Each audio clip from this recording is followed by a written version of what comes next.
po natin sa ating po pamumuhay ang bawat kabutihan ng ating pong Diyos na buhay sa ating pong mga buhay. Amen?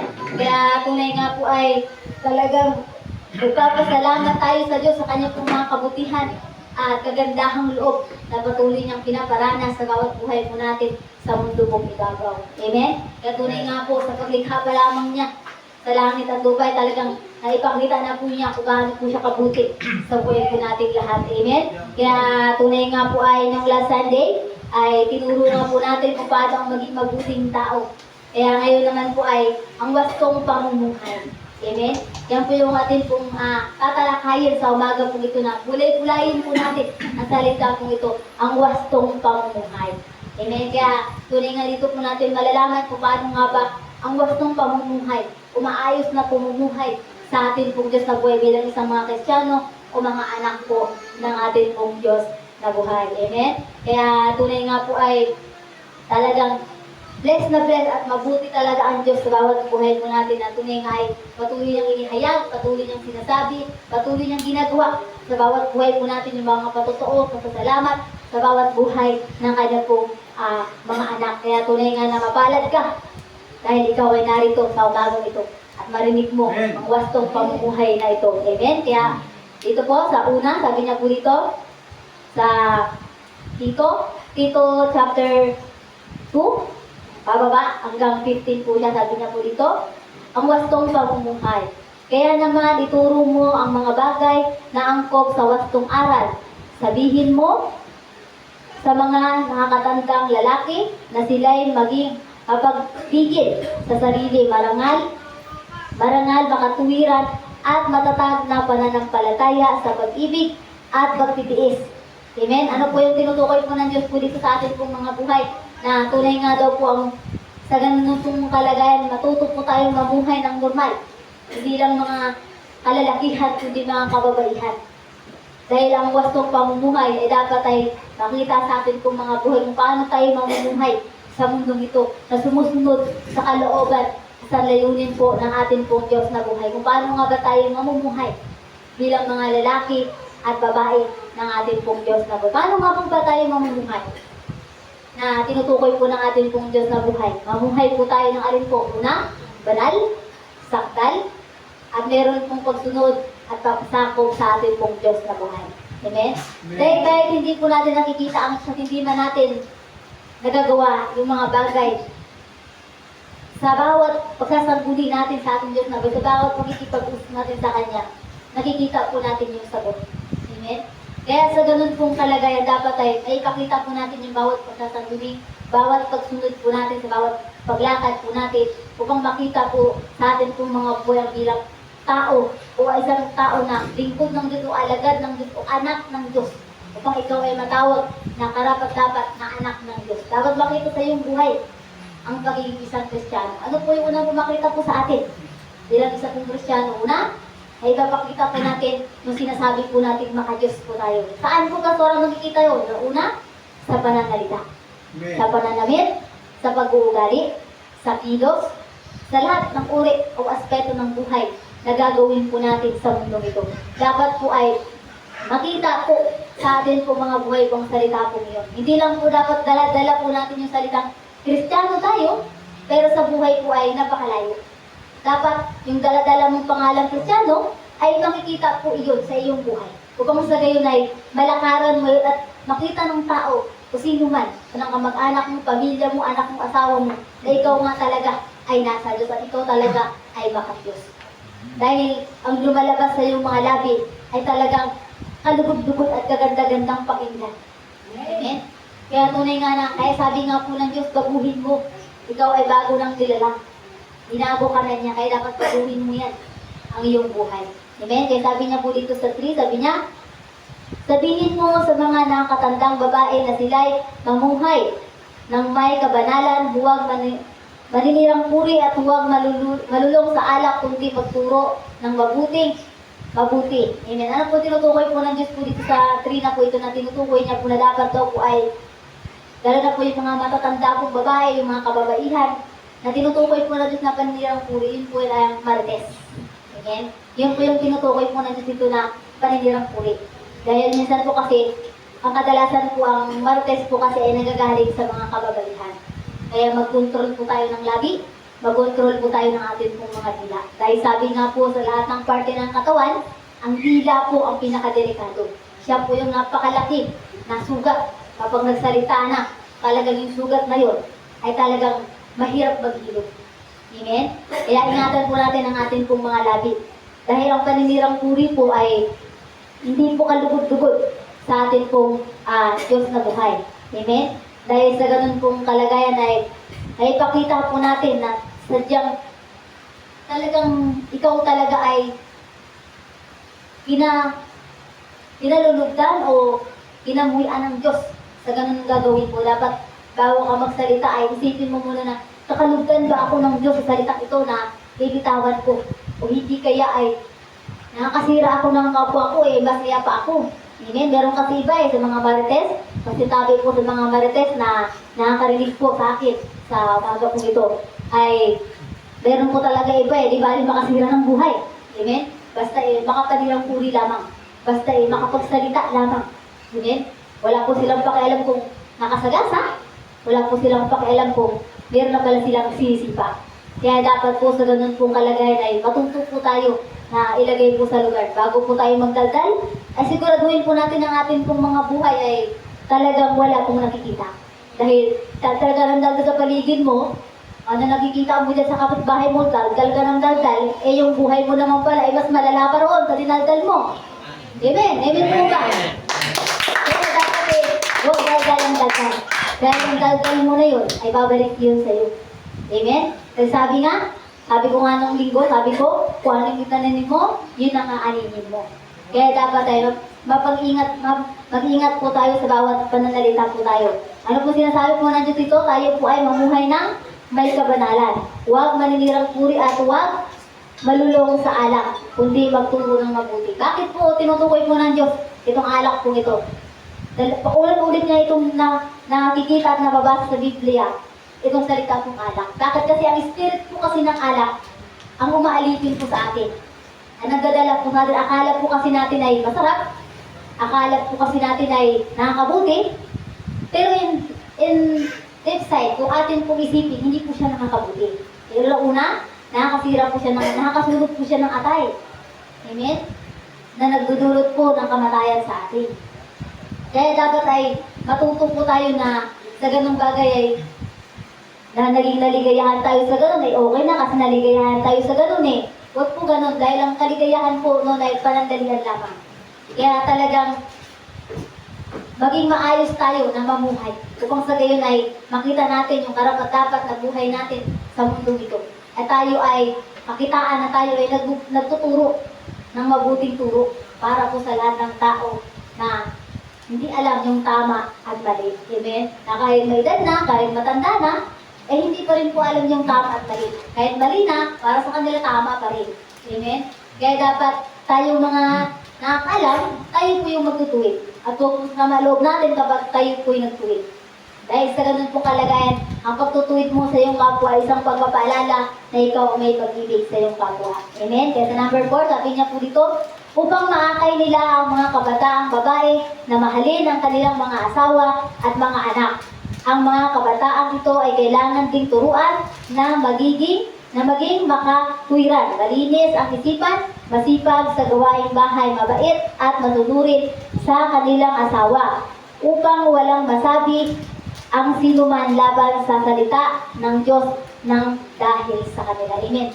Dapat sa bawat gagawin po natin na pagkilos, paggalaw, dapat ay walang makita ang mga tao sa atin pong mga buhay upang sa ganun ay makita sa atin ang kagandahang loob ng ating pong kinabulala na po yung sa aming mga asawa na dapat ay makita po sa ating mga buhay kung paano ba tayo mamuhay sa mundong ito bilang couple, bilang mag-asawa. Na dapat ay ipinapakita natin na tunay nga na tayo karapat-dapat ay galang, karapat-dapat na sundin ang ating mga anak, karapat-dapat na sundin ang karapat-dapat na respeto ng sino mang tao.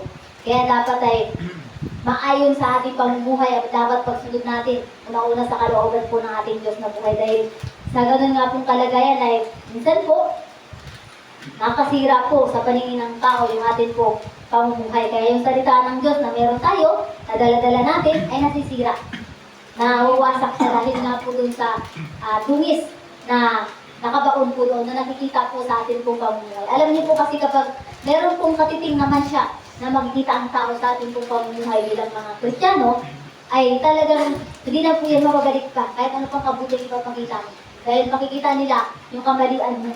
Kaya dapat mag-ingat po tayo ng pamumuhay. Lalo na po sa pagiging may mga asawa, meron po kasi iba sa mga mag-asawa, dapat po ay matuto po tayo na maging responsibilidad, lalo na po sa larangan po ng ating pong mga asawa, ng ating pong mga anak. Na maipakita natin sa ating pong nakapaligid sa atin na kung paano tayo naging mabuting asawa, naging mabuting may bahay, naging mabuting haligi ng tahanan, naging mabuting mga anak. Upang yung mga anak natin ay naging masunurin po sa atin. Higit sa lahat, yung pagsunod natin sa ating Diyos na buhay, dapat hindi tayo nakaayon sa atin pong kasama. Hindi po dapat nakaayon kay Mrs. o nakaayon kay Mr. Dahil ang kaligtasan po natin ay hindi po nakadepende kay Mr. at hindi rin po nakadepende kay Mrs. Dahil nga po kaligtasan natin ay nakadepende po sa atin pong pagsunod at sa atin pong Diyos na buhay. Sabi niya nga po, ako ang daan at ang katotohanan at ang buhay na walang hanggan. Kaya dapat, wag po tayong nakadepende sa atin pong mga kaibigan, sa atin pong mga barkada. Dapat, hindi man sila umatin, atin po tayo. Ayaw man nila tayo pumunta. Amen? Upang sa gayon masecure natin yung ating kaligtasan. Dahil kapag tayo ay umasa sa ating pong nakapaligid at umasa po tayo sa ating pong mga kapatid, ating mga kaibigan, sa ating mga tropa, sa ating mga asawa, paano po tayo niyan? Amen? Hindi naman po sila yung nagliligtas po sa atin, kundi ang ating pong Diyos. Kaya dapat sa gayon pong kalagayan ay huwag po tayong dumipende sa kanila. Ngayon, pag sinakain mo sila, pre, punta tayo sa church, tapos sabihin sa'yo hindi ako pumunta ngayon, pass mo na ako ngayon. Bahala ka, ako pupunta ako sa church. Dahil ayaw kong sayangin yung pagkakataon na muli kong makaliit yung ating Diyos na buhay. Amen? Dapat ganun tayo, hindi yung pag sinabi pre, punta tayo sa church, sabi ni pre, hindi ako pupunta. Di ano na mangyayari? Hindi rin ako pupunta, huwag na tayo pumunta. So ano ngayon na nangyari? Ibig na, ikaw yung mag-akay sa kanya magpunta sa church, ikaw ngayon ang naakay. So ano ngayon ang nangyayari? So wala nang umaatin. Amen? Hindi po si pastor ang nawalan. At ang Lord, kayo ang nawalan. Dahil sinayang ninyo yung salita ng Diyos na inyo sanang makain. Makain sana ng inyong espiritu upang bigay sana ng kalakasan sa inyo. Amen? Kaya kami, paulit-ulit po sinasabi sa inyo, hindi kami ang magliligtas sa inyo. Hindi po si pastor, hindi po si pastora. Kundi kayo, ang inyong pagsunod sa Diyos, ang magbibigay sa inyo ng kaligtasan. At ang ating Diyos na buhay. Kaya dapat magpakatapat tayo sa ating pong pagsunod upang sa gayon makitaan at makita ng ating pong Diyos na buhay. Amen? Sabi niya nga po dito, ang mga kabataang ito ay kailangan ding turuan ng magiging makatwiran, malinis ang isipan, masipag sa gawaing bahay. Amen? Ano po yung tinutukoy po dito na malinis na kaisipan? Turuan ng malinis na kaisipan yung mga kabataan. Ano po yung malinis na kaisipan? Malinis po na pag-iisip. Kasi meron po minsan sa sobrang advance mag-isip, marumi na pala yung iniisip. Amen? Marumi na pala yung laman ng isip. At dahil marumi na yung laman ng kanyang isip, papasok ngayon sa puso, kaya yung puso niya ngayon malinis, naging marumi. Amen? Kaya dapat huwag po tayong judgmental. Huwag po tayong masyadong marumi ang isip. Dapat kapag may nakita ka kay brother, kay sister, o sa kaibigan mo, huwag mo agad pag-isipan ng masama. Kausapin mo muna. Amen? Kung sa gayon malaman mo kung ano yung dahilan, malaman mo kung ano yung nakatuwiran. Amen? Dapat bawat panig ay napapakinggan mo upang sa gayon ay ikaw ay nasa kalagitnaan. Amen? Kaya sabi niya po dito, masipag ka sa gawaing bahay, mabait at masunurin sa kanilang asawa upang walang masabi ang sino mang laban sa atin na nadala-dala ang salita ng Diyos. Amen? Ano po yung tinutukoy po ng Diyos doon na tunay nga po ay talagang malinis tayo sa atin pong pamumuhay, sa atin pong isip, na tinutukoy po, hindi lang po isip, yung muli sa pamumuhay po natin, dapat malinis po yung pamumuhay natin bilang tao. Hindi po dapat marumi. Ano po yung marumi na tinutukoy po ng Diyos po dito, na kailangan linisin po natin? Una-una po, yung kasalanan. Amen? Yung kasalanan po natin, yung pagkukulang po natin, yung pakikiapit, walang bahala sa mga sinasabi, sa pinapaabot ng Diyos, sa ating po mga buhay. Ganun po yung tinutukoy po ng Diyos. Dapat panatilihin po natin malinis. Ano po yung bahay? na tinutukoy po ng Diyos. Hindi po yung bahay na ito ha, na linisan, na tinutukoy ng Diyos dito. Na ituturo sa mga kabataan na maglinis ng bahay. Baka akala nyo Pastora, madali lang maglinis ng bahay. Hindi po ba yan tinutukoy ng Diyos na bahay na tahanan ninyo? Ang bahay na tinutukoy po ng Diyos, alin po? Sino po nakakala? Puso. Amen. Ito po yung ating templo kasi ito po yung templo ng ating pong Diyos na buhay. Amen. Kaya, tunay nga po kapag ito ay malinis, papasok ngayon ang Espiritu ng Diyos, ngayon pagpapasok sa ito, ngayon pananahanan niya. Kaya kapag ito ay marumi, iiwanan niya po ito kasi ang Diyos nga po ay malinis. Amen? Wala nga po siyang bahid na dumi, kaya huwag mong pahintulutan na magkaroon ng bahid na dumi ang iyong puso. Kaya dapat nga po ang tinutukoy niya po dito, turuan ng mga kabataan na maging masipag na gawin ang malinis na bahay at masunurin. At tinutukoy po dito na ituturo daw po sa mga kabataan, kayong mga kabataan, yung paano maging malinis ang puso. Dahil tunay nga kayo nga, mga kabataan ay mapusok. Kayo mga kabataan ay nandoon parati na nakatambang sa kasalanan. Parati kayo kasi yung mahina mahinang loob pagdating sa kasalanan dahil madali kayong maakay. Yun po tinutukoy na dito na parati po kayong maglinis. Paano po ba maglinis, Pastora? Na tinutukoy po dyan. Maglinis po, ano po ibig sabihin po? Repent. Humingi po ng tawad sa Lord. Magpalinis ka sa Lord ng banal na dugo ng Diyos. Kung sa akin ay malinis ka, magisakdal ka, banal ka. Amen? Na magkailangan matuto ka ng magsipag na linisin ang iyong sarili sa pamagitan ng Panginoong Hesukristo sa iyong buhay. Ano pong gawin mo upang ikaw ay manatiling maging malinis? Patuloy kang sumunod sa Diyos, pagbasa ng Biblia, ipangaral ang salita ng Diyos, at higit sa lahat, gawin mong banal ang sarili mong buhay. Ano pong gagawin doon? Pagtitiis. Kailangan mong tiisin ang sarili mo na gumawa ng kasalanan. Siguro sa isang araw matitiis mong hindi makagawa ng kasalanan Nagawa niyo po ba yun? Ako nagagawa ko po yun. Paano, Pastora? Nag-ayuno po ako isang araw. Kapag nag-ayuno po ako isang araw, banal po ako. Katulad po ngayon, nag-ayuno po ako isang araw. So, wala po ako kasalanan. Amen? Banal po ako. Ganun po yung pagpapalinis. Pero kayo, dahil hindi pa kayo marunong at hindi pa kaya yung ganun, hindi kumakain, dapat sa paglilinis na gagawin niyo po ay pananalangin. Dapat lagi po kayong mananalangin. Lagi po kayong lumapit sa Diyos. Kung sa gayon makapanalangin po kayo ng mataimtim ang inyong pong mga puso. Kung sa gayong kalagayan ay mag-isakdal banal po kayo. Kung sa gayon, kahit saan man kayo pumunta, wala pong masabi ang tao laban po sa inyo. Kahit dalagalan ninyo ang salita po ng Diyos. Amen? Amen. Kaya sabi niya po dito sa number 6, sabi niya, turuan mo rin ang mga kabataang lalaki na maging mapagpigil sa sarili sa lahat ng paraan, maging halimbawa ka ng mabuting ugali at maging tapat ka at kagalang-galang sa inyong pagtuturo. Amen. Ano po yung tinutukoy po ng Diyos Espiritu na turuan daw po ang mga kabataan na lalaki na maging mapagbigil sa sarili. Amen. Sa lahat ng paraan upang maging halimbawa sa mabuting ugali at maging tapat ka at kagalang-galang. Amen. Ano po yung tinutukoy po ng Diyos Espiritu na kailangan po nating alakaran at sundin? Dapat ay tayo matuto na magpigil po ng ating pong sarili na makagawa ng kasalanan ng mga bagay-bagay. Lalo na po yung mga bagay na alam natin na gusto natin gawin pero kasalanan po, kailangan natin magpigil. Matuto na magpigil po tayo kung sa ganyan magiging magandang halimbawa tayo. Magiging halimbawa tayo sa lahat ng tao. Amen? Dahil upang sa gayon ay makita sa atin na tunay na tayo ay nasa katwiran at makikita na tayo ay nasa mabuting halimbawa. Nakarapat-dapat tayo ay nailagay sa kalagayan na mabuting halimbawa at kagagalang-galang sa lahat ng tao. Lalo-lalo na po yung mabuting pag-ugali po natin. Dapat yung ugali natin, dapat maayos po natin. Mailagay po natin sa ayos yung ating pong pag-uugali. Amen? Yung ugali natin na, nakita natin na, tayo lang po natin sarili ang magsabi. Kung ano yung ugali meron tayo, magaspang man, hindi man maganda, pagandahin po natin sa ating pong Diyos na buhay. Dahil kapag alam mo po kasi ganito po yan. Kapag ikaw po ay nakakilala po sa ating pong Panginoon, yung ugali mo, automatic yan binabago ng Diyos. Gaganda yan. Yung pangit mong pag-ugali, dating matapobre ka, gaganda ang ugali mo. Amen? Gagandahin yan ng Diyos. Pero kahit nasa Diyos ka na, sinasabi mo nakakilala ka sa Diyos, pero hindi na bagong ugali mo, isa lang ibig sabihin. Hindi po totoo na tinanggap mo ang Diyos.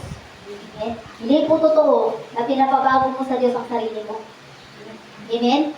Yun po yung ibig sabihin po doon.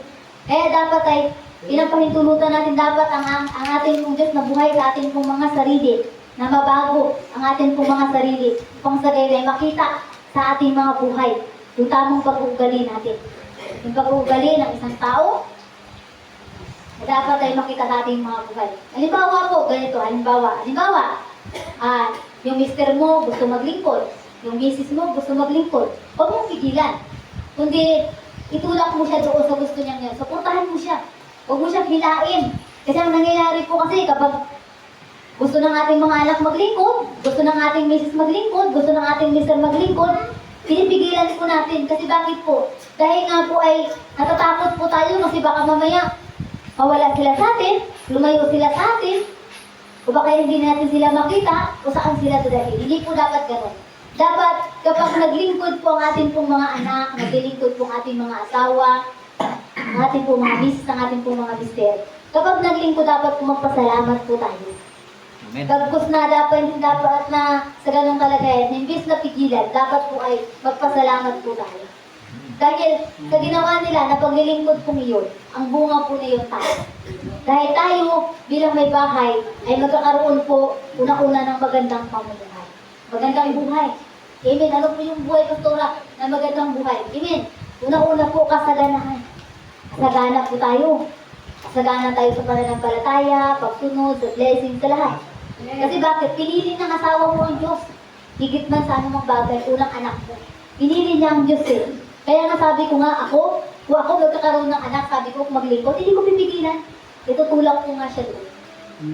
Dahil alam ko at naranasan ko kung gaano kaganda ang maglingkod sa Lord. Dahil kahit hindi ka magtatrabaho, kahit yung mga bagay-bagay, naibibigay sa iyo eh. Naipoprovide, naibibigay.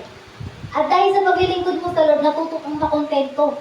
Natuto ka na yung bagay na yun na meron ka, papahalagahan mo, kahit maliit lang, pinapahalagahan mo. Kasi kapag ikaw kasi na wala sa Lord, hindi ka naglilingkod sa Lord, nabuhay ka sa mundo, nabuhay ka sa pagkatrabaho, nabuhay ka sa ganito, ganyan, lahat ng gusto mo nabibili mo. Pero, yung kagandahang loob sa buhay mo, hindi mo magagawa. Dahil bakit nga? Dahil dun sa nakaharap. Ano po yung nakaharap? Una-una po yung luho. Nakaharang yung luho. Kasi masaya ka kasi nabibili mo yung mga material na gusto mo, nabibili ko yung gusto ko, nabibili ko yung ganyan, nakabili ako ng lupas bahay, nakabili ako ng sasakyan, ganyan, lahat nabibili ko. Pero yung kalooban ng Diyos doon, nasaan? Amen? Yun po yung tinutukoy po na dito, mas mahalaga siya kahit sa ano pang bagay. Dahil nga, lahat ng bagay na mayroon po tayo dito, yung bahay, yung mga sasakyan, yung mga bagay na meron tayo sa mundong ito, lahat po yan ay temporary lamang. Lahat po yan nawawala. Lahat po yan kinukuha uli ng Lord. Kasi sa Kanya galing yan eh. Pahiram lang sa atin yan. Kaya bakit mo yung makapalagahan? Sa Kanya dapat papalagahan mo siya. Yun po kasi mga bagay-bagay na meron po tayo sa mundong ito. Kaya po pinaparanas po sa atin ang masaganang buhay at marangang buhay o sa madaling salita ay mayaman. Kaya po pinaparanas ng Diyos sa atin na upang subukin po tayo. Kung sino yung pipiliin mo. Kahit na ganun yung buhay mo. Siya ba? O yung meron ka? Amen? Ang nangyayari po lalo na po sa mga mayaman, kasi sabi ko, ang nangyayari po kasi kapag meron na pong ganun, nakalimutan po nila ang Lord. Kaya minsan nasaktan po ang Lord, nalulungkot siya. Kasi nakikita ng Lord binigay ko sa anak ko yung mga ganito. Lahat na kailangan niya, binigay ko, hindi para suluhin lang niya, hindi para kanya lang. Na hindi naiintindihan ng mga mayayaman po natin, lalo po yung mga mayayaman po natin, na hindi po nila naiintindihan, na kaya sila pinayaman na binigay sa kanila ng Lord yun. Hindi para suluhin nila magpakakala sila doon, kundi ibahagi nila doon sa mga dukha. Amen. Kaya nga po may mga dukha Amen? Kaya nga po, merong mayaman, merong mahirap. Hindi po pinantay ng Diyos kung puro mayaman. Dahil kapag lahat nga po mayaman, wala nang mananalig sa Kanya. Kasi nga, sa kanila na lahat Kaya naglagay ang Diyos ng mayaman at mahirap. Upang itong mga mahihirap na ito, matuto naman na ng palataya sa Diyos. Dahil sila yung nakikitaan ng Diyos. Dahil sila nga po yung walang kakayahan. Dahil kung sino nga po yung walang kakayahan, sila po yung may malaking puso kaysa doon sa may kakayahan. Amen? Amen. Lalo na po yung mga mayayaman. Sila po yung may kakayahan. Pero kapag sila po naglabas ng kanilang laman ng kanilang mga pitaka, ng kanilang busa, ay mabigat po sa kalooban nila. Amen?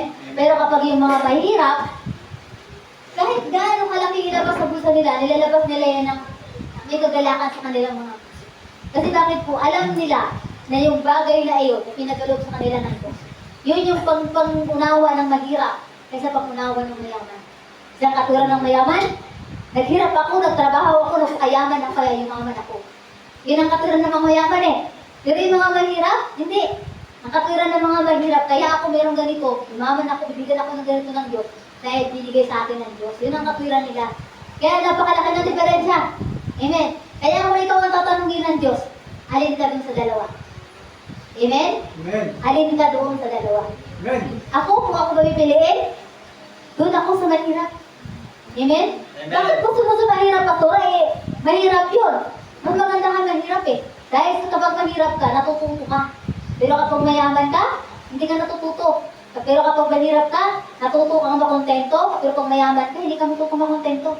Kahit nasa iyo na lahat, naghahanap ka pa rin. Bibili ka pa rin eh. Amen? Hindi ka pa rin kontento. Kaya pag dumating yung pagyo, ayan, marami ka tuloy dadalhin doon sa labas, nasasakyan mo. Dahil baka ano rin. Amen. Oh, pero kapag ikaw mahirap, wala ka sasakyan dadalhin sa labas, nag-iisa lang.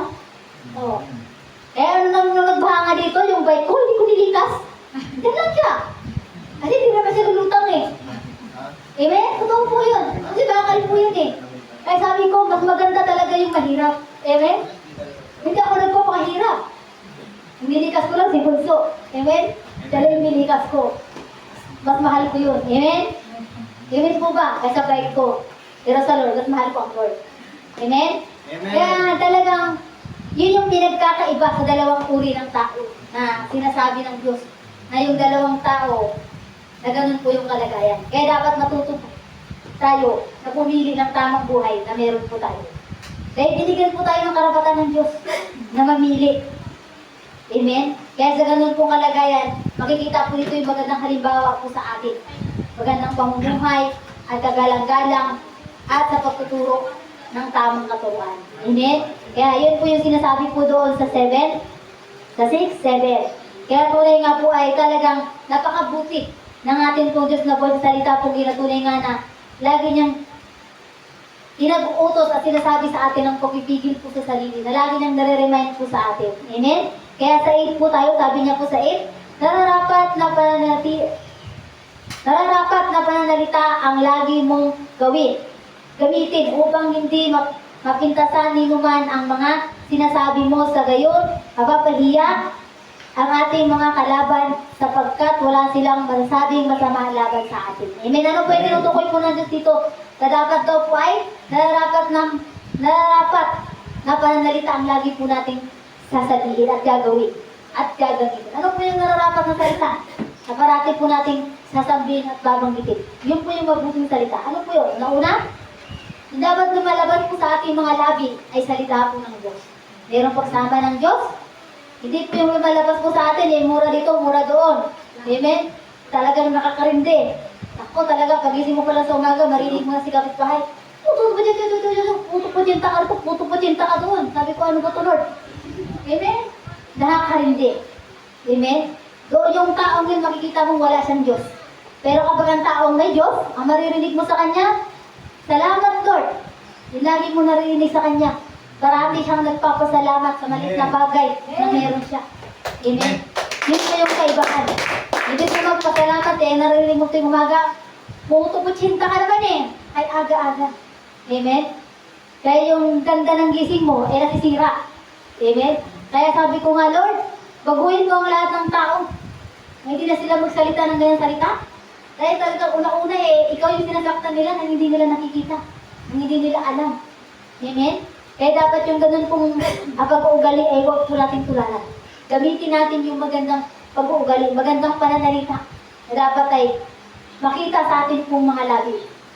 Maging sa atin mga anak, sa ating mga asawa, sa ating mga kaibigan. Dapat yung salita na galing sa salita ng Diyos dapat. Yung atin pong maririnig sa kanila pong mga labi. Yung mabubuting salita. Halimbawa na lang mag-aakay ngayon yung kaibigan mo.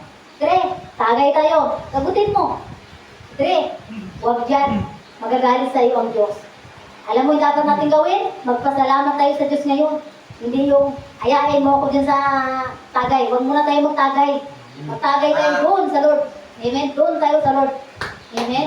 Ganun dapat yung marinig sa'yo. Amen? Meron maaga pa lang Dre, tagay tayo. Simulan mo na. Amen? Napakasamang salita. Makinakagalit ng Diyos. Amen? Kaya dapat hindi maringgan dapat yung mga labi natin. Tapos kapag nautusan tayo ng ating mga magulang, anak, magwalis ka. Mama naman, puro ka utos Amen? Salita ba ng Diyos yun? Hindi po. Dapat hindi po ganun. Dapat hindi ganun Sige po, mama. Mamaya po. Magwawalis po ako. Hindi yung, mama naman, puro ka utos Amen? Kaya ka nga anak para utusan. Amen? Upang maging karamay ng iyong mga magulang. Amen? Marami akong narinig sa kanyang mga kabataan. Kapag naririnig ko, inutusan ng magulang anak, bumili ka nga doon. Utusan ng nanay. Utong-putinta ka ba? Utos ka ng utos hindi ikaw bumili. Ikaw ka hindi utusan, itutulak mo. Amen? Anong klaseng anak ka? Amen? Dapat hindi ganoon ang maging attitude natin. Dapat kapag nautusan, sige po mama, dapat ganoon. Hindi yung bumurahin mo pa yung nanay mo, hindi mo alam. Nung ipinanganak ka ng nanay mo, yung kabilang pala, nasa hukay, tapos bumurahin mo lang. Amen? Amen. Kaya sabi ko hindi ako mag-anak, dahil nasa sa kabilang hukay yung isang pa ako, tapos paglaki, mumurahin lang ako. Kasi bakit? Naririnig ko mo maririnig mo Puto-putinta ka ba? Hindi ka ba namatay? Amen? Anong salita iyon? Na hindi mo alam nung ipinanganak ka ng nanay mo, nag-aapaw buhay siya ng ospital. Amen? Tapos gano'n lang sabihin mo. Sabi ko, my God, sabi ko, Lord, talagang pagpalain mo ang batang ito. Ikaw nang bakala sa batang ito. Kaya dapat tayong mga magulang, turuan natin ang ating pong mga anak ng mabuti bukasan. Tama. Pagandahan. Amen? Natunay nga na merong katapatan na pagsunod sa ating pong mga magulang. Amen. Ganun po dapat yung makita po sa atin. Pangsagayin yung ating pong mga anak. Alam nyo kasi pong mga magulang, igagalang po tayo ng ating pong mga anak kapag nakikita po sa ating mga buhay yung karapat-dapat na paggalang sa atin. Meron po kasi sa atin, mga magulang gusto natin gagalangin tayo ng mga anak, pero yung sa ating pong sarili, nakikita po ng ating mga anak, hindi po tayo karapat-dapat igalang. Kaya hindi po tayo ginagalang. Amen. Kaya dapat para igalang tayo ng ating mga anak, pakita natin. Tayo naman mga anak, kahit ganito man yung ating mga magulang, igalang pa rin po natin. Dahil magulang pa rin po natin sila. Amen? Kahit balik-balik pa rin mo yung mundo Kahit ikot-ikutin mo yung mundo, magulang mo pa rin sila. Sila pa rin yung ginamit ng Diyos upang magbigay sa iyo ng buhay. Amen. Amen? O para magbigay sa iyo ng hindi ng sa mundong ito ng liwanag. Kaya mahalin natin ang ating mga magulang. Kaya dapat doon pa lang, ipapakita na natin yung magandang salita na pananalita na lagi nating gamitin para hindi tayo mapintasan ng sinuman. Amen? Dahil kapag ganun po yung narinig po sa atin, sa paligid po natin, kahit anong gawin mong iligtas, o pangaralan yung kapitbahay mo, at akayin dalhin sa Lord, hindi mo sila makakakay. Dahil itali yung sasabihin nila sa iyo Inaakay mo kami papunta sa simbahan nyo, tapos kung makasagot ka sa magulang mo, sobra. Amen? Kung makadagdal ka sa anak mo, sobra.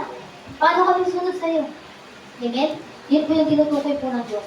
Kaya dapat ugaliin po natin yung mabuting asal upang yung nakapaligid po sa atin, lalo na po, dikit-dikit po yung bahay natin. Isang dingding lang. Amen? Naririnig po ng kapitbahay natin. Kung anong ginagawa natin sa bahay. Kung anong pinag-uusapan natin. Naririnig po kasi dingding nga lang may pagitan. Parang katulad po dito. Dingding lang yung pagitan. Kaya mag-ingat po tayo parati. Kami nga po dito, nag-iingat na May naririnig pa. Amen? May naririnig pa. Minsan ka nga lang bumili, marinig mo pa Asawa ni Pastora, si Pastor. Oh my God. My goodness. Amen? Sabi ko, Lord, talagang pinagpala talaga ang dila ng taong ito. Balang araw, putulin mo na nga ito. Sinabi ko po talaga yun sa Lord. Sabi ko, Lord, Pagkalain mo hindi lang ito, kasunod putulin mo na para hindi na makapagpinsala pa. Ganun po ako kapag nakarinig ako. Walang pag-awad eh, dire-diretso. Amen? Kasi dapat bago ka magsalita eh, alamin mo muna kasi eh. Amen? Padalos-dalos eh. Kaya sabi ko, bahala na ang Lord kung ano yung mangyayari sa mga buhay ng mga taong ito. Amen? Kaya balik po tayo dun sa ating pong topic. Kaya tunay nga po yung dapat ay nararapat na salita na gamitin po natin. Huwag natin tularan yung mga marites dyan sa labas. O sino man, o saan mang marites sa lupalok ng ating pong daigdig. O sa ating mga tinitirhan, bayan. Marami po yan. Kaya kapag may mga marites, takpaw lang tayo mo, hayaan mo sila. Eh, mag-asawa rin dyan sila eh. Kasi wala nang magkikinig sa kanila eh. Kapag dumating ni marites, takpaw mo na kagad. Kaya kami nga ni Pastor, matawa kayo sa amin eh. Kung yung marites na eh. Tara na, uwi na tayo. Saga na agad kami dalawa eh. Kung naglakad-lakad po kami, nagkakad-lakad kami yan. Pag marites na, tara, uwi na tayo. Kailangan mo lang iniiwas sa marites eh. Kasi pag hindi kayo iniiwas doon, maaakay ka. Amen? Dahil kapag ang mga marites magsalita eh, talagang yung lumalabas sa kanilang labi eh, talagang maaakay ka talaga eh. Ang gandahan ng labas ng kanilang labi. Kaya magkakasala ka lang. Para hindi ka magkasala, umiwas ka na lang. Amen? Kaya sabi niya po dito sa number 8, sabi niya, turuan mo ang mga alipin na maging masunurin at kalugod-lugod sa kanilang mga amo. Hindi nila dapat sagot-sagutin ang mga ito. Ni kupitan man dapat silang maging tapat sa lahat ng pagkakataon upang maipakita rin sa lahat nilang ginagawa ang kagandahan ng katuruan ng Diyos na ang ating tagapagligtas. Amen. Yan po yung sinasabi sa 9 at saka sa 10. Natunay nga po ay turuan daw po natin ang ating pong, sino po yung tinutukoy doon po ng mga alipin? Amen? Amen. Sino po yung tinutukoy ng mga alipin? Tayo. Amen. Tayo po mga anak ng Diyos.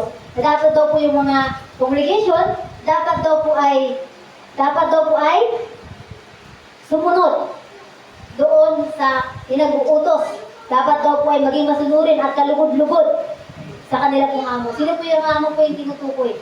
Din po hindi niyo po mga leader. Upang sa pagsangguni nila sa Lord, tayo po yung may katapatan at kabanalan sa ating pong Diyos na Lord. Ang pinakahuli nating amo ay ang ating pong Diyos na buhay. Kaya dapat po tayo, yun po sinabi ko kanina pa, o ko sinabi pa ulit-ulit, na binibitawan ko pong salita na magpasakop po tayo parati. Dahil ang salitang pagkapasakop po ay talagang kalugod-lugod sa ating pong Diyos na buhay. Amen? At sa gayon po ay, huwag daw po natin sagutin. Ano po yung tinutukoy po doon? Kapag mali po si Pastor, mali po si Pastora, huwag niyo po silang sagutin. Dapat ang gawin niyo po, kausapin niyo po sila ng nasisinan na kayo lang po dalawa. Huwag niyo po silang sagutin na may nakakarinig, meron lalo na po sa paligid. Dapat kausapin niyo po sila ng nahinangon. Pastor, meron po kayong nabanggit, pamawalang galang na po, yun po yung gano'n, ay parang mali po para po sa akin. Paliwanag niyo po sa akin, bakit po parang mali po sa akin pong pagdinig. Amen? Dapat ganun po. Kasi meron po kasi iba na kawan na minsan po kapag mali pong pastor sinasagot-sagot, mali ka naman pastor kahit may nakakarinig. Amen? Dapat huwag po tayo ganun. Ibigay po natin yung pagrespeto dahil sa ganun pong kalagayan, yung pagrespeto natin sa ating pong mga leader ay ang pagrespeto po natin sa ating pong Diyos na buhay. Kaya kung paano niyo po sila nirespeto, gayon niyo din po nirespeto ang ating pong Diyos na buhay. Kaya kapag binastos niyo po ang leader ninyo, binastos niyo rin po ang Diyos. Kaya sabi niya nga po, ang kanyang mga alagad, ang kanyang mga lingkod ay sumusimbulot ko ng katawan bilang siya. Amen? Dahil hindi nyo nga siya nakikita. Makikita nyo lamang siya sa pamumuhay ng kanyang mga lingkod. Kaya dapat ay matuto tayo sa ganun pong kalagayan. Amen? Sabi niya po dito, at hindi nila dapat sagot-sagutin ang mga ito. Ni kupitan man, dapat silang maging tapat sa lahat ng pagkakataon upang maipakita nila sa lahat nilang ginagawa ang kagandahan ng katuruan ng Diyos na ating tagapagligtas. Ano po yung tinutukoy po ng Diyos po dito sa 10 na kanya po sinasabi na dapat daw po ay huwag daw ni kupitan. Ano po yung kupitan po tinutukoy po ng Diyos po dito? Hindi po yung blessing yung binibigay po. At tinutukoy po ng Diyos po dito yung pong panlalamang sa ating pong kapwa. Huwag po tayong maging makasarili, huwag po natin yung gawin yung isang bagay na alam natin na hindi dapat sa atin pong kalagayan, sa atin pong Diyos na buhay ni, huwag po natin silang hangarin na mahigitan pa. Kundi dapat ay matuto tayo na magpasakop sa ating pong pastor. Hindi porkit na pastor ka na, pastora ka na, hindi porkit andun ka na sa kalagayan na naging pastor ka na pwede mo nang saknalin yung pastor mo na masigit na ako sa iyo, pastor, mas magaling ako sa iyo, pastor. Kaya tuloy nangyayari sa mga kawan, nag-aaway-away. Kaya tuloy nangyayari sa mga kawan, nagsasabong. Amen, kasi nagpaparisahan na. Mas magaling magturo si pastor kaysa kay pastora. Amen? Dapat hindi po ganon. Dapat pantay-pantay. Kung ano yung nakikita niyong kakaibahan sa dalawang nagtuturo, dapat sarilihin niyo na lamang. Hayaan niyo na lamang na andun ang magpaunawa sa inyo o bakit sila magkaiba. Kasi meron nga pong dalawang tao na tinutukoy na yung isa, mataas yung kanyang karanasan, yung isa naman ay mabawak na yung karanasan. Katulad po namin ni Pastor. Kami po ni Pastor, mag-iba po kami ng anointing. Pero parehas po kami may anointing sa pagtuturo. Pero yung paas at standard ng aming pong pagtuturo ay magkaiba. Kasi bakit po? Dahil nga po si Pastor mataas na po yung kanyang karanasan. Si Pastora naman, mabawak pa lang po yung kanyang pong karanasan. Amen? Kaya sa ganun pong kalagayan, nagpapakako pa rin po tayo. Kaya sa ganun pong kalagayan, kahit nga po sinasabi ko nga po dito sa inyo, yung mga matatanda po sa akin, pwede niyo po akong pangaralan, pwede niyo po akong ituwid, pwede niyo po akong pagsabihan. Dahil nga po, ganun pa lang po yung narating ko. Pero kayo po na sa ganun pong kalagayan ay wala pa po sa ganun, at hindi pa po kayo ganun kataas na standard, ay magpasakop po kayo kahit bata po sa inyo. Dahil napakahalaga po ang pagpapasakop. Kahit bata man yan sa inyo, tinutuwid man kayo ay hayaan niyo po kung sa gayon ay matuto kayo, malaman ninyo na kahit pala bata sa inyo ay pwede pong magturo. Amen? Dahil sa larangan po kasi ng paglilingkod sa pangangaral, hindi po siya nakadepende kung bata ka man, o matanda ka man, o ano ka man. Dahil sa larangan po ng pagtuturo ay nakaayon po saan? Saan po nakaayon yung pagtuturo? Wala po siyang pinipiling edad. Bata ka man, matanda ka man, kaslit ka man. Kapag ikaw ay tinawag ng Diyos, wala ka pong magagawa. Kaya dapat ay sa ganun pong kalagayan ay matuto po tayo na ilagay po yung ating pong mga sarili sa bawat kalagayan. Upang sa ganun daw po ay makita po yung kagandahan ng katuruan ng Diyos sa atin tagapagligtas. Upang makita po yung kagandahang loob at kagandahang katuruan sa ating pamumuhay, dapat po ay matuto po tayo na tumingin ng pantay-pantay. Amen? Tumingin ng tama ayon po sa kalooban ng ating pong Diyos na buhay. Amen? Sabi niya po dito sa 11, pagkat nahayag na ang kagandahang loob ng Diyos na nagdudulot ng kaligtasan sa lahat ng tao. Amen? Ano po yung tinutukoy po ng Diyos po dito? Sa number 11 na sapagkat nahayag na daw po kagandahan daw po ng Lord at nagdudulot ng kaligtasan. Naganap na po talaga, nangyari na po yung kagandahang loob po ng Diyos. Alin po yun? Nung siya po ay ipinako sa krus ng Kalbaryo. Nung ibinigay niya po yung buhay niya sa atin, yun po ay nagpapakita na po ng kanya pong kagandahang loob. Kaya dapat po ay ipakita po natin sa atin pong mga buhay na dapat ay tayo ay karapat-dapat sa atin pong Diyos na buhay. Natunay nga na yung kagandahang loob na yun, na pinangyari niya sa atin ay magdudulot po ng magandang katuruan at magandang pamumuhay po sa atin. Sabi niya po dito sa 12, sabi niya, ito ang nagtuturo sa atin na talikuran ang makamundong pamumuhay at madamdaming makalaman at mamuhay tayo sa daigdig na ito ng may pagpipigil sa sarili at matuwid at karapat-dapat sa Diyos. Amen. Ano po yung tinutukoy niya po dito? Sa number 12 na ito daw po yung nagtuturo po sa atin na talikuran po ang makamundong pamumuhay. Amen? Upang talikuran po yung nagtuturo sa atin yung kagandahang loob ng Diyos ang nagtuturo po sa atin sa pagpipigil at sa kagandahang loob na pamumuhay natin. Amen? Kaya dapat ay sa ganun daw po ay sa bawat pagtatalikod natin sa pamumuhay po sa mundo pong ito. Amen? Kasi dapat nga po ay mamuhay po tayo na nasa Diyos at hindi po sa pamumuhay na sa mundo pong ito. Dahil yung pamumuhay po sa mundo po kasi ito ay pamumuhay na makasalanan. Pamumuhay na puro sa laman. Ano po yung tinutukoy po na sa laman? Mamumuhay po sa laman. Kung nabubuhay ka pa po sa laman, yung konting salita lang na nabitawan sa'yo, napagsabihan ka ni pastor o ni pastora, nagtampo ka na. Amen? Sumama na yung loob mo. Yung po yung unang-una pong salita na namumuhay ka sa laman, nabuhay ka pa sa laman. Pangalawa, yung pamumuhay sa laman na pakikiapid. Nagigiapid ka, nagigiano ka pa sa ibang misis na may misis ka na. Yun po yung mga bagay na tinutukoy po ng Diyos sa ating pong pamumuhay. Tunay nga ay sa gayon po dahil po sa kanya pong kagandahang loob ay yung ating pong pamumuhay po sa mundong ito ay tinalikuran na po natin. Kaya yun nga po kanina ko kasi nasabi na yung ating pong ginagawa sa mundong ito na pangit ay baguhin po natin dahil tayo nga po ay pinanahanan na ng ating pong Diyos na buhay. Ito po yung tinutukoy po ng Diyos kanina pa, natatalikuran ang pamumuhay sa mundong ito. Kaya dapat ay talikuran po natin. Ngayon pa lang ay simulan na po natin na talikuran ang pamumuhay po sa mundo po ito. Upang sa gayon ay makita po sa ating pong mga buhay. At pagpipigil po sa ating sarili at matuwid at karapat-dapat sa ating Diyos. Kaya dapat gawin, magpigil po tayo ng ating pong mga sarili at maging matuwid at karapat-dapat sa harapan po ng ating pong Diyos na buhay. Ibigay po natin yung pagtutuwid sa atin na maituwid tayo sa ating pong pamumuhay. Dapat mabuhay tayo ng matuwid. Ibig sabihin mamuhay tayo ng may kabanalan sa ating pong Diyos na buhay na walang bahan. Amen? Dapat matutunan natin yung ganung pamumuhay. Dapat malakaran natin na yung ganung simpleng buhay. Makikita sa atin ng Diyos na buhay na tayo ay karapat-dapat, kalugod-lugod sa Kanya pong harapan.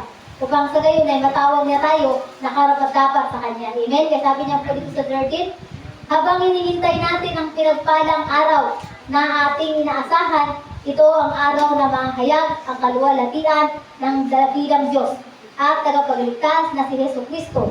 Amen? Ano po yung tinutukoy niya po dito? Na sa gayon daw pong kalagayan habang hinihintay daw po natin yung pinagpalang araw na ating inaasahan, yung inasahan natin na araw na kanya pong pagbabalik po sa mundo pong ito. Dapat ay makita po sa ating buhay yung kasakdalan kabanalan. Kung sa ngayon ay nakahanda tayo para po sa kanya pong pagbabalik. At tunay nga po yung kaluwalhatian ng Diyos ay patuloy natin na maranasan at manantiling dakila sa bawat pamumuhay upang ang dakilang Diyos sa kanyang pagbabalik ay tunay nga na ito'y makita. At ang kaligtasan ng iyon na kanyang pinangako ay maganap po sa ating pong mga buhay. Amen? Kaya sabi niya po dito sa 14, sabi niya na naghahandog ng kanyang sarili upang palayain tayo sa lahat ng kasamaan at linisin tayo upang maging kanyang sariling bayan na masigasig sa paggawa ng mabuti. Amen? Ano po yung tinutukoy po ng Diyos po dito na inihandog niya po yung atin pong sarili para sa atin upang mabigyan nga po tayo ng kalayaan. Saan po? Kalayaan na tayo'y maging malinis, tayo'y makapagdesisyon ng tama. Amen? Yung sinabi ko kanina, papaulit-ulit na tunay nga po na binibigyan tayo ng karapatan ng Diyos na magdesisyon. Kalayaan na magdesisyon tayo ng tama para po sa ating pong buhay. Sa ating pong pagsunod po sa ating pong Diyos na buhay. Kaya dapat nasa iyo kung ano yung pipiliin mo. Gusto mo sa kasalanan? Doon ka. Kung gusto mo sa mabuti? Doon ka. Nasa iyo yung desisyon. Wala po sa ating Diyos na buhay. Sa Kanya, ililigtas ka lamang niya. Kung ikaw ay nakakilala sa Kanya at karapat-dapat para sa Kanya. Kaya ikaw yung magdesisyon para sa buhay mo kung saan ka patutungan. Kaya ito yung panahon na nawa ay mabuksan natin ang ating pong mga puso at isip. Lalo-lalo na ay pinanaanan tayo ng Diyos na buhay. Na Kanya pong tinutukoy dito na, sabi na po dito, na naghandog ng Kanyang sarili upang palayain tayo sa lahat ng kasamaan, linisin tayo upang maging Kanyang sariling bayan. Ang tinutukoy niya po dito sariling bayan ay sariling tahanan. Ito po yun yung ating puso. Na sinasabi ko kanina pa na Kanya pong banal na tahanan na tinutukoy niya na church. Ito po yun yung ating pong mga puso. Kaya dapat ay matuto tayo na ilagay sa kalagayan ng ating pong sarili. Masigasig tayo na gawin yung mabuti para sa gayon ay makita ng Diyos ang kahalagahan at yung buhay natin na naging karapat-dapat po sa Kanya pong buhay. Amen? Lastly, sabi niya po dito sa 15, sabi niya, ipinahayag mo ang lahat ng ito at gamitin mo ang iyong buong kapangyarihan sa pagpapalakas ng loob at pagsaway sa iyong mga tagapakinig. Huwag mong hayaang hamakin ka ni numan. Amen? Kaya po yung tinutukoy po ng dito sa 15 na tunay nga po ay ipahayag daw po ang lahat ng gagamitin ng buong kapangyarihan sa pagpapalakas ng loob at pagsaway sa iyong mga nasasakupan sa mga tagapakinig. Amen? Kaya tunay nga po ay dapat ipakita po natin na tunay nga po ay yung bawat nakikinig po sa atin, yung bawat magbabahagi po ng salita ng Diyos ay tunay nga ay meron pong nangyari sa kanila pong buhay. Meron po itong napupulot sa kanila pong mga buhay. Meron pong nangyari sa kanila pong mga buhay. Upang sa ganay makita na tunay nga ay dapat sila sa ganun pong kalagayan. Upang sila madala natin sa maayos na pamumuhay. Upang sa gayon ay hindi ka nila hahamakin. Huwag mo mahintulutan na hamakin ka ng sino man dahil lang sa mga bagay-bagay. Amen? Dahil lang sa pagkakasala, pagkakamali mo, huwag mong hayaan na hamakin ka. Dapat ay matuto ka kung paano sila gamitan ng kapangyarihan. Alam mo ito, kapangyarihan authority. Gamitan sila ng authority na sila yung kasunod mo. Sila yung susunod sa'yo. Eh, nga po yung sinasabi namin na kapag pastora ka na, meron ka ng authority na gamitin yun na makakasunod mo sila sa mga bagay na dapat mong pinapagawa sa kanila. Pero yung bagay na iyon, na gusto mo sundin nila, dapat ay kalooban at kagustuhan ng Diyos. Hindi yung kagustuhan mo. Halimbawa, meron kang nais na gawin para sa Diyos, halimbawa, dito sa church natin. Halimbawa, gusto mong magkaroon ng sarili nating church. Magkaroon tayo ng sarili. Ngayon yung mga kawan kumukontra, yung mga kawan na hindi nila gusto, gamitin mo yung authority mo. Ano yung authority? Yung power, yung sa pagsalita mo, na sila'y susunod. Gamitan mo sila ng authority, na yung gusto mong iyon ay mangyari. Dahil bakit? Dahil yung gusto mong iyon ay para sa Diyos. At iyon ay gagawin ng Diyos. Dahil alam ng Diyos, gagawin mo yun para sa tahanan niya. Amen. Pero kung ang authority na yung gagamitin mo sa sarili mong layunin, hindi yung papahintulutan ng Lord na mangyari. Amen. Kasi bakit? Hindi hayaan na gamitin mo ang pangalan niya sa walang kabuluhan. Amen. Amen? Kaya sabi niya nga, huwag niyong gamitin ang aking pangalan sa walang mga kabuluhang bagay. Amen. Kaya dapat matuto tayo sa ganun pong kalagayan. Kung sa gayon naipakita natin kung paano ba talaga ang pamumuhay sa mundong ito na meron pong may katapatan. Amen? Kaya dapat matuto tayong sumunod, matuto tayong gumalaw, kumilos, at gawin ang kalooban ng ating pong Diyos na buhay. Hanggang sa kanya po, pagbabalik. Amen? Dahil kapag siya'y bumalik na, nakikita po dapat sa ating mga buhay, ready na tayo. Ready na po ba kayo? Na dumating na po yung Diyos? Masasabi niyo po ba ngayon na, Lord, ready na po ako, bumalik ka. Paano niyo po yung masasabi ngayon yung sarili kung hindi pa po kayo ready? Amen? Paano niyo po yung ngayon masasabi? Kung alam niyo sa sarili niyo na meron kang kulang. Alam niyo sa sarili niyo, hindi pa kayo totally doon sa tinutukoy ng Diyos. Dahil sinasabi ko sa inyo, ang pagpasok po sa langit ay dadaan ka sa butas ng karayom. Amen. Tulad ko pong sinabi yan. Pero ang pagpasok sa impyerno ay napakaluwag. Malaya ka. Tumakbo ka pa ngayon, nakakapasok ka. Pero sa langit, hindi ka po rin tumakbo. Talagang napakalit ng butas ng karayom. Pagpasok mo doon. Dahil bakit po gawin pastorayat? Sinasala ka nga ng ating putos na buhay. Sinasala ka niya. Dahil gusto niyang malaman sa kanyang pagsasala sa iyo kung karapat-dapat ka sa kanya. Pero kapag meron siyang nakita, di kahit katiting lamang, hindi ka nakarapat-dapat sa kanya. Tagong ka na kagad doon sa heaven. Kaya dapat matuto tayo. Alam niyo po, church, hindi po kayo tinatakot. Totoo po ang langit at impyerno. Alam niyo po, bago po ako totally makakilala sa Lord, minsan po akong dinaan ng Lord sa panaginip. Dinala niya po ako sa impyerno. Amen? Isa po akong kabataan na dinala ng Diyos sa impyerno sa akin pong panaginip. Pinakita niya po sa akin ang impyerno. Pinaamoy niya rin po sa akin yung sangsang na amoy. Naamoy ko po kaya meron po akong pangamoy. Nalakas po yung pangamoy ko hanggang ngayon. Yan po yung gifts na binigay po sa akin ng Lord.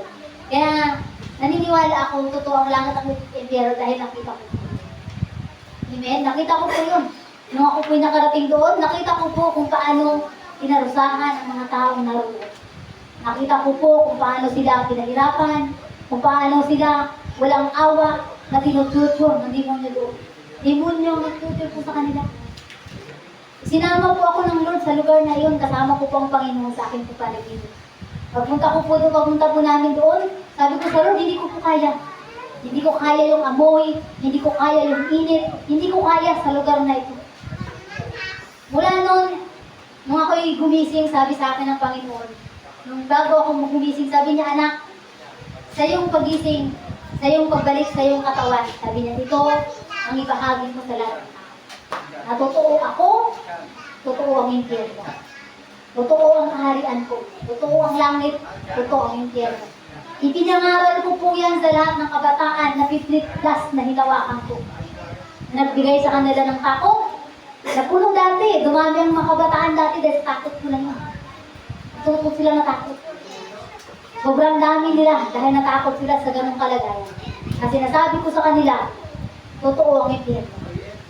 Kaya sa ganun nga po, nakikita ko sila, mga kabataan na patungo sa impyerno. Pinakita sa akin ng Lord yan. Kaya bago pa lang yan mangyari, gumagawa na ako. Nag-pray na ako niya, nag-ayuno na ako. Kaya sa tuwing mga kabataan, meron silang pinagdadaanan na suffering. Andun na po agad ako. Andun na po agad yung pagkilos ko. Andun na po agad yung gagawin ko bilang isang leader. Dahil alam ko, yung patutunguhan nila hindi biro. Kaya gano'n na lang po yung pag-iyak ko pagdating sa kabataan. Kaya meron nga po isang kabataan eh. Sabi niya sa akin eh, Ate Ann, bakit gano'n ka po umiyak pagdating sa kabataan? Yun po yung ko sinasabi. Kaya yung nakikita ko hindi biro. Amen? Hindi po yung katang-isip lamang. Kundi nila pinakita sa akin ng Diyos. Upang hindi lang ako baguhin. Alam niyo kung bakit pinakita sa akin ng Lord Diyos sa panaginip ko po noon? I think 20 years old pa po ako noon. Alam niyo kung bakit pinakita sa akin ng Lord Diyos? Dahil matigas po ang puso ko noon. Na kahit umatin po ako sa church, yung puso ko hindi po bukas. Umatin po ako. Yan, kasi niyo, umatin. Nakikinig sa pastor, nagtuturo. Pero yung puso ko sarado. Hindi ako nakikinig. Nagtuturo nga si pastor, ang isip ko noon eh. Pinagtuturo yan. Sabi mo lang yun, parang payo ko lang pera sa amin. Ginagawin ko yun. Ganun ako noon. Ganun yung aking isip noon. Kaya siguro eh, hindi aksidente na itinaanak ko ng Lord sa panaginip. Siguro sabi ng ayaw mo talaga madala ha. Halika. Natulog ako. Doon po ginawa ng Lord. Kaya nung nangyari po yun sa buhay ko, sabi ko, Lord, pangyarihin mo to sa lahat ng kabataan. Kung sa gayon natuto sila, matakot sila. Malaman nila na totoo ang impyerno at ang langit. Kung sa gayon natuto sila, napahalagahan yung kanilang buhay. Hindi yung wawasakin nila sa mundong ito na walang kabuluhan. Hindi yung wawasakin lang nila sa alak at sigarilyo. Amen? Sa anumang bisyo na mayroon sila. Dahil ang buhay natin sa mundong ito ay napakahalaga. Dahil kapag yan binawi ng Diyos, wala kang magagawa. Kundi ibibigay mo yan sa Kanya hanggang kukunin niya uli yan. Dahil hiram nga lang yan eh. Hiram lang natin yan sa Kanya. Kaya yun po yung tinutukoy po ng Diyos sa pamumuhay po natin sa mundong ito. Na nawa ay nagbigay po sa atin ng takot, nagbigay po sa atin ng pagsunod. Na tunay nga po ay totoo po ang impyerno. Amen? Kaya tunay nga po ay tayo pong lahat ay tumayo. Tayo pong lahat